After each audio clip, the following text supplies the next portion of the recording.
बिस्मिल्लाहिर्रहमानिर्रहीम। अस्सलाम वालेकुम। 23 दिसंबर का आगाज़ होते ही पीडीएम की जानिब से एक चाल चली गई और 16.5 घंटे बाद ही उनकी वो चाल उनके मुंह पर आ लगी और उनको बड़ी पसपाई का सामना करना पड़ा। आप जानते हैं कि जो 21 दिसंबर को कहा गया था कि एतमाद का वोट लें चौधरी परवेज़ इलाही, ये उनको कहा गया था 19 दिसंबर को ये कहा गया था कि आप 21 को एतमाद का वोट लें, क्योंकि 17 दिसंबर को इमरान खान साहब अनाउंस कर चुके थे कि 23 दिसंबर को असम्बलियाँ तहलील कर दी जाएंगी। जब उन्होंने 21 को एतमाद का वोट नहीं लिया तो फिर कहा गया कि रात को उनको डिनोटिफाई कर दिया जाएगा। फिर 21 भी गुजर गई, 22 भी गुजर गई और जैसे ही 23 दिसंबर का आगाज़ हुआ तो साथ ही जो गवर्नर पंजाब हैं उन्होंने चौधरी परवेज़ इलाही को डीनोटिफाई कर दिया। उसके बाद जो चीफ सेक्रेटरी हैं उन्होंने भी डीनोटिफाई कर दिया। उसके बाद आप जानते हैं ये मामला अदालत में चला गया। पहले एक बेंच बना, वो टूटा, फिर एक और बेंच बना 5 टुकड़ी, और उस बेंच ने अब ये फैसला दिया है कि 11 जनवरी तक उन्होंने जो डीनोटिफाई का नोटिफिकेशन है वो मुअत्तल कर दिया है, जो कि इनका था गवर्नर का चौधरी परवेज़ इलाही को डीनोटिफाई करने के हवाले से।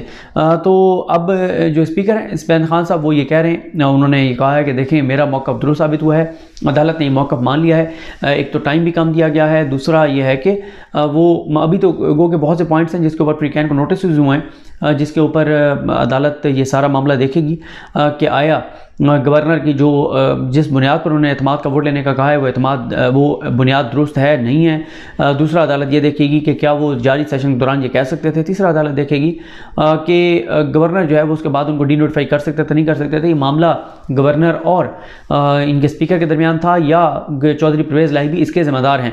लेकिन अब बहरहाल पीडीएम को ये बड़ी पसपाई का सामना करना पड़ा है कि अदालत ने अभी वो नोटिफिकेशन मुअत्तल कर दिया है और अब इस नोटिफिकेशन का जो फैसला है वो ज़ाहिर है 11 जनवरी के बाद होगा। बहुत से दिन मिल गए हैं तहरीक इंसाफ को, और ये क्योंकि देखें अब चौधरी परवेज़ इलाही पहले भी कह रहे थे कि 1 माह और इमरान खान कम अज़ कम दे दें ताकि जो पेंडिंग काम है वो सारे पेंडिंग काम कर लिए जाएँ। अब वैसे उनको मिल गया है 1 माह का तकरीबन वक्त मिल जाएगा, इसलिए कि 18 दिन तो ये हैं। 11 से पहले अगर ये एतमाद का वोट ले लेते हैं ठीक है, नहीं तो 11 को तो अगली समात है और बहुत सी चीज़ें वहाँ पर अगली समात में भी होनी है। तो आप इनको कम अज़ कम समझेंगे तकरीबन 3 हफ्ते तो मिल ही जाएंगे इजाफी। और अगर एतमाद का वोट ले लेते हैं चौधरी परवेज़ इलाही तो फिर वो असम्बली भी तहलील कर सकते हैं और 15-20 दिन और भी असम्बली को चला सकते हैं। ये फैसला इमरान खान साहब को करना होगा। तहरीक इंसाफ के अंदर बहरहाल एक राय ये मौजूद है कि अभी अगर एतमाद का वोट ये ले लेते हैं या एतमाद का वोट ये नहीं ले सकते और 2-3 लोग इनके तोड़ लिए जाते हैं तो फिर यह है कि रन ऑफ इलेक्शन में तो इनकी तादाद ज़्यादा होगी। रन ऑफ इलेक्शन में ये वज़ीर आला पंजाब अपना बनवाएं और फिर कुछ दिन असम्बली चलाएं, क्योंकि अब इलेक्शन जो हैं वो 90 दिन में होने होते हैं। तो अब मसला ये हो जाएगा कि रमज़ान से पहले तो हो नहीं सकते और माह रमज़ान में भी नहीं होंगे। माह रमज़ान में इसलिए नहीं होंगे क्योंकि ज़ाहिर है रोज़ों में मुमकिन नहीं है कि आप इलेक्शन करवाएं, रोज़े के साथ उस तरह से लोग नहीं जाते वोट डालने के लिए। तो ये ज़रूर हो सकता है कि बल्कि यकीनी तौर पर है कि अब इलेक्शन जो है वो होंगे अप्रैल के एंड में या मई में जाकर होंगे, क्योंकि आई थिंक 23 मार्च को पहला रोज़ा है। यही वजह है कि 23 दिसंबर को इमरान खान साहब जो है वो असम्बली तहलील कर रहे थे ताकि 23 मार्च से पहले जो है वो इलेक्शन हो जाए 90 रोज़ में।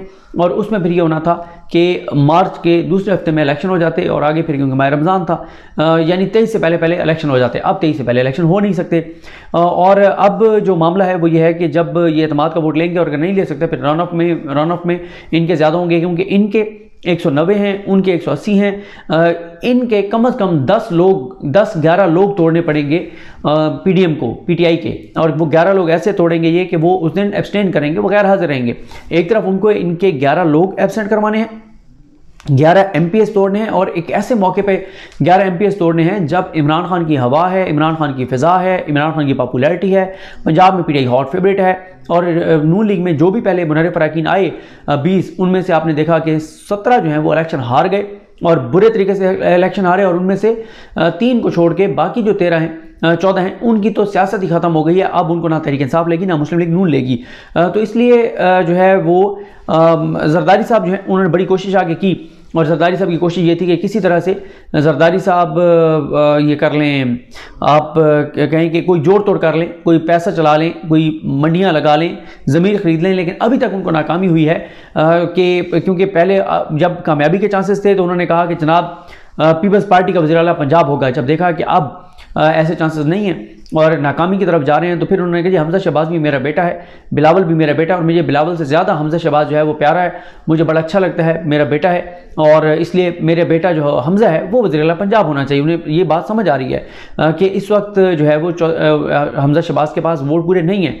अब हमजा शहबाज साहब की जो शेरवानी है वो पड़ी हुई है इस्टेब्लिशमेंट के पास, क्योंकि इस्टेब्लिशमेंट को जनरल बाजवा के दौर में जितनी एक्सपोज हुई इस्टेब्लिशमेंट, जितनी खुल के वो आई इनको मुसलत करने के लिए पाकिस्तान पर, और इनको इन चोरों डाकुओं लुटेरों को पाकिस्तान पर मुसलत करने का नतीजा आप देख रहे हैं। कल जो दहशतगर्दी का इस्लामाबाद में वाक़या हुआ है, हमारे बदकिस्मती ये है कि 10-11 माह तक मुल्क में हमारी इस्टेब्लिशमेंट, हमारी अदलिया, हमारे तमाम इदारे, उनका सारे का सारा फोकस जो है वो इन्हीं चीज़ों पर आए कि किसी तरह से शरीफ ख़ानदान को इक़्तिदार में लाना है, फिर इनको चलाना है।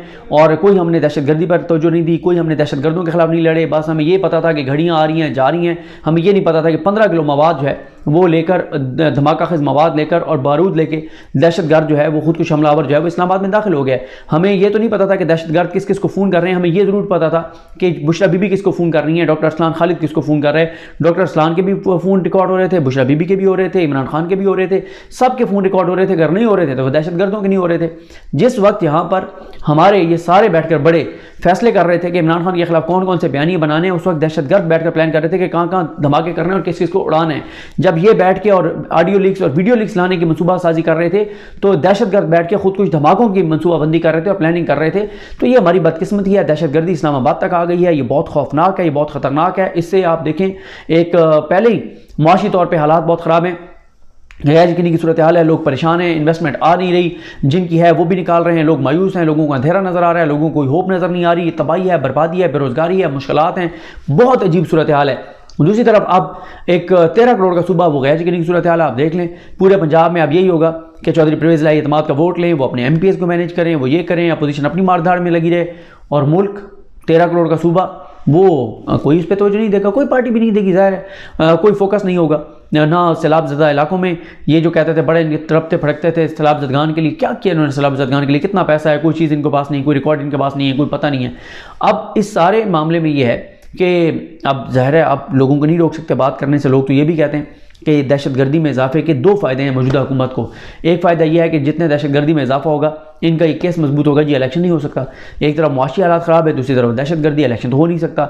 दूसरा इनको फ़ायदा ये होगा कि यहाँ पे दहशतगर्दी अल्लाह ना करे बढ़ेगी, लोगों की जानें जाएंगी, ये पूरी दुनिया को कहेंगे वो जी दहशतगर्द दोबारा आ गए, तालिबान आ गए, हमें पैसा दें, हम इनके खिलाफ लड़ें, नहीं तो ये पूरी दुनिया में आ जाएंगे, आपको भी आपके खिलाफ भी लड़ेंगे।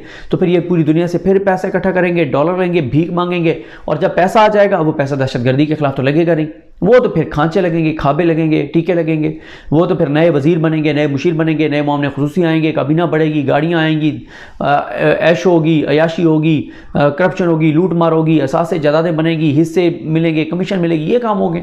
उसका कोई दहशतगर्दी के खिलाफ जंग में तो वो लगने नहीं है वो पैसे। तो ये इस हुकूमत को बहरहाल फ़ायदा होगा अगर खुदा न खास्ता दहशतगर्दी में इजाफा होता है, तो ये तो बेनिफिशरी होंगे दहशतगर्दी में इजाफे के भी, और फिर इससे ये तूल दे सकते हैं अपने इक़्तिदार को, ये उसके लिए इस्तेमाल करेंगे। बाकी बात यह, इन्होंने पिछले 10-11 माह में इनके नज़दीक सबसे बड़ा पाकिस्तान का दुश्मन भी इमरान खान था, दहशतगर्द भी इमरान खान था, सारा कुछ इन्होंने इमरान खान के खिलाफ किया है, सारी जासूसी उसकी किया है, सारे कार्रवाइयाँ उसके खिलाफ की हैं, और कोई इन्होंने कार्रवाई दहशतगर्दों के खिलाफ हमें उस तरफ संजीदगी नज़र नहीं आ रही कि दहशतगर्दों के खिलाफ कोई संजीदगी होती, कोई कार्रवाई होती, कोई दहशतगर्दों को पकड़ा जाता, कोई उनके फ़ोन कॉल्स रिकॉर्ड की जाती। बस एक ही दुश्मन है पाकिस्तान के इस वक्त, जिसका नाम है इमरान खान, उसी के ऊपर दहशतगर्दी के मुकदमात करने हैं। बाकी इस इमरान खान जो दहशतगर्द है, इसके जो साथी हैं आज़म सवाती, उसको भी सबक सिखाया जा रहा है, वो भी बहुत बड़ा दहशतगर्द है। तो ये वो दहशतगर्द हैं जिनको इस वक्त जिनको सबक सिखाया जा रहा है। इमरान खान और आज़म सवाती, शहबाज गिल, ये बहुत बड़े दहशतगर्द हैं, और सहाफ़ियों को बड़ा ज़रूरी था सबक सिखाना, इनको उठाना, इनको नंगा करना, इनको करंट लगाना। बाकी दहशतगर्दी की जो वाक़यात हैं, इतना बड़ा मसला नहीं है, क्योंकि इन वाक़यात से मुल्क को नुकसान होगा, मुल्क के 23 करोड़ आवाम को नुकसान होगा, अशराफिया को कोई मसला नहीं है। जिनके डॉलर्स पड़े हुए हैं, जिनके असासे जायदादें बाहर हैं, जिनकी औलादें बाहर हैं, जिनके मफादात बाहर हैं, उनको क्या मसला है, वो यहाँ से जाएंगे और फिर शरीफ ख़ानदान को जो सर्व करेगा, जो ब्यूरोक्रेसी में बैठ के जहाँ जिसके पास कोई इख्तियार है वो इनका साथ देगा, जुडिशरी में बैठ के जो इनका साथ देगा उसको फ़ायदा ही होगा कि शरीफ ख़ानदान, आपको पता है, बड़ा लजपाल ख़ानदान है। हमारा दीन और हमारी शरीयत ये कहती है कि मज़दूर को उसका पसीना खुश्क होने से पहले उसकी मजदूरी दो। और शरीफ ख़ानदान वो ख़ानदान है जो पसीना आने से पहले मजदूरी देता है, जो पसीना आने से पहले पूछता है जनाब आप हमारे हक़ में ये फ़ैसला देंगे, बताएं कितना पैसा चाहिए, किस मुल्क में चाहिए, किस करेंसी में चाहिए। अच्छा आपके बच्चे हैं, कितने बच्चे हैं, तो उनको अगर हम सेटल करवा दें बाहर, किस मुल्क में सेटल करवाना है, नेशनलिटी लेनी किसी मुल्क की, हो जाएगा, कोई मसला नहीं। तो ये तो इस ख़ानदान की ये तो तजर्बाकारी है, ये तो इनकी सखावत है कि जो इनको डिलीवर करता है, जिस जिस ओहदे पे बैठा हुआ ये उसके भरपूर उसके लिए फिर करते हैं। ये नहीं है कि ये नहीं करते। इस्टेब्लिशमेंट में जो लोग थे उनको, फ़ौज में जो लोग थे वो रिटायर हुए, उनको सेनेटर बनवाना, जुडिशरी में जो थे उनको गवर्नर लगवाना, उनको सेनेटर बनवाना, ये तो शरीफ ख़ानदान की बारक, ये इनकी एक अच्छी बात है कि जो ओहदों पर बैठ के इनको सर्व करता है, ये बाद में वो जिसे कहते हैं ना तोड़ निभाना, ये एंड तक निभाते हैं, फिर ये उसके साथ बड़ी मतलब मोहब्बत, शफ़क़त, मेहरबानी वाला सलूक करते हैं। लेकिन इनको मुसल्लत करने से लेकर मुसल्लत रखने तक मुल्क को नुकसान ही नुकसान है। दहशतगर्दी में इजाफा हो रहा है, हालात संगीन हो रहे हैं, हालात ख़राब हो रहे हैं। अल्लाह ताला मुल्क पर रहम करे। और अब हमज़ा शहबाज की जो शेरवानी है वो इस्टेब्लिशमेंट के पास पड़ी हुई है। अगर उन्होंने ये शेरवानी हमज़ा शहबाज को पहनानी है, उसके लिए इस्टेब्लिशमेंट को जो 29 नवंबर तक जितनी नंगी होकर इस्टेब्लिशमेंट सामने आई है, उससे भी ज़्यादा नंगा होकर उनको सामने आना पड़ेगा, सामने आकर उनको और हमज़ा शहबाज को वज़ीर-ए-आला पंजाब बनवाना पड़ेगा। वरना जरदारी साहब तो नाकाम हो गए हैं और अब ख़ुद PMLN के लोग ऑफ द रिकॉर्ड ये इतराफ़ करते हैं कि अभी तक हम तहरीक इंसाफ के इतने बंदे नहीं तोड़ सके, जिसके तहत हम उनको तोड़ के और हम जो है वो हमज़ा शहबाज को वज़ीर-ए-आला पंजाब बनवा सकें। तो अब देखते हैं हमारा इस्टेब्लिशमेंट मज़ीद नंगी होकर सामने आती है, या जो वो कहते हैं कि हम फैसला कर चुके हैं कि हमने न्यूट्रल रहना है, वो न्यूट्रल रहें और सियासतदानों को सियासी फ़ैसले करने दें। और अगर सियासतदानों ने सियासी फ़ैसले करने हैं तो इस वक्त इमरान खान ने 13 जमातों को आगे लगाया हुआ है और ये 13 जमातें ज़लील और ख्वार हैं इमरान खान के हाथों। अकेले ने इनकी नाक में दम कर दिया है, इनको मतलब तबाह और बर्बाद कर दिया, अवाम में ये जाना नहीं चाहते। तो अब देखते हैं बहरहाल के इस वाले से क्या डेवलपमेंट्स होती हैं। और तहरीक अदम एतमाद वापस ले ली गई है, जो पंजाब असम्बली में जमा कराई गई थी, अब वो पेंडिंग नहीं है। अब सिर्फ स्पीकर और डिप्टी स्पीकर के खिलाफ मामला है। लेकिन पहले जो इमरान रियाज खान साहब को इंटरव्यू दिया है सत्यान खान साहब ने, स्पीकर पंजाब असम्बली ने, वो ये कहते हैं कि पहले वज़ीर-ए-आला पंजाब के एतमाद का मामला आएगा, उसके बाद फिर हम देखेंगे कि स्पीकर और डिप्टी स्पीकर वाला। तो इमरान रियाज खान ने दुरुस्त कहा कि अगर असम्बली ही तहलील हो जाएगी तो फिर क्या स्पीकर के ख़िलाफ़ अदम एतमाद और क्या डिप्टी स्पीकर के ख़िलाफ़ अदम एतमाद, ये सूरत हाल है। मुझे अपनी दुआ में याद रखें। अल्लाह करीम हम सब का हामी नासर हो। अल्लाह हाफ़िज़।